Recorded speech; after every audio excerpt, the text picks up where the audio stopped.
Hello friends, welcome to Meela kitchen. இன்றைக்கி நம்ம பார்க்க போகிறது என்னென்னா காலிஃப்ளவர் வச்சு ஒரு ரெசிபி பார்க்க போகிறோம். எப்படி செய்யலான்னு பார்க்கலாம்.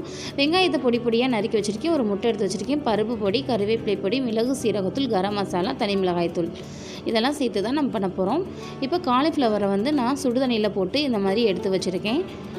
இதை நல்லா புதுசாக நம்ம கைகளால் நல்லா உதுத்து விடுங்க. இந்த மாதிரி உதுத்து எடுத்துக்கலாம். இப்படி பைய இந்த மாதிரி கைகளால் உதுத்து விடுங்க, போதுமானது. அடுத்து நெக்ஸ்ட்டு என்ன செய்யலான்னு நம்ம பார்க்கலாம். இப்போது உதுத்து எடுத்ததை நம்ம ரெடி பண்ணி இந்த மாதிரி எடுத்து வச்சிட்டோம்.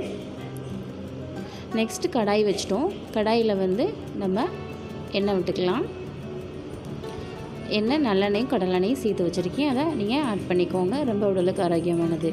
அடுத்து நீங்கள் பொடியாக நறுக்கிய வெங்காயத்தை சேர்த்துக்கோங்க. பெரிய வெங்காயத்தை பொடிசாக நறுக்கியிருக்கோம்.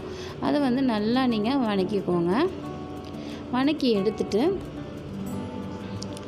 இந்த மாதிரி நீங்கள் செஞ்சு பாருங்கள். ஒரு டைம் நீங்கள் செஞ்சால் நல்லாயிருக்கும், ரொம்ப சூப்பராக இருக்கும். முட்டையை ஒன்று நம்ம இது கூட உடச்சி ஊற்றிக்கலாம். ஒரு முட்டையை இந்த மாதிரி உடச்சிட்டு செஞ்சு பாருங்கள். ரொம்ப டேஸ்ட்டாக இருக்கும். இது கூட நம்ம எடுத்து வச்ச மசாலாவை சேர்த்துக்கலாம்.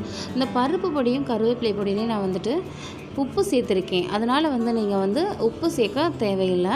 தேவைன்னா நீங்கள் பார்த்துட்டு லைட்டாக சேர்த்துக்கலாம். இது நல்லா இந்த மாதிரி உதிரியாக வர மாதிரி முட்டையை நல்லா மசாலாவோட மிக்ஸ் பண்ணி நல்லா நீங்கள் இப்படி உதிரியாக வர மாதிரி உதுத்து விட்டுக்கோங்க. அடுத்து நம்ம உதுத்து வச்சுருக்கோம் இல்லையா காலிஃப்ளவர், அதையும் சேர்த்துட்டு நல்லா நீங்கள் மிக்ஸ் பண்ணி விட்டுக்கோங்க. இந்த மாதிரி நல்லா மிக்ஸ் பண்ணிவிட்டு இந்த முட்டை, காலிஃப்ளவர் எல்லாமே நமக்கு மிக்ஸ் ஆகிருக்கணும். ஒன்றோட மிக்ஸ் ஆகிற மாதிரி நல்லா இந்த மாதிரி பண்ணிக்கோங்க.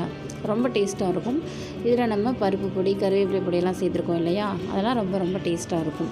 அது கூட முட்டையும் சேர்த்து ஆட் பண்ணும் போது ரொம்ப டேஸ்ட்டாக இருக்கும்.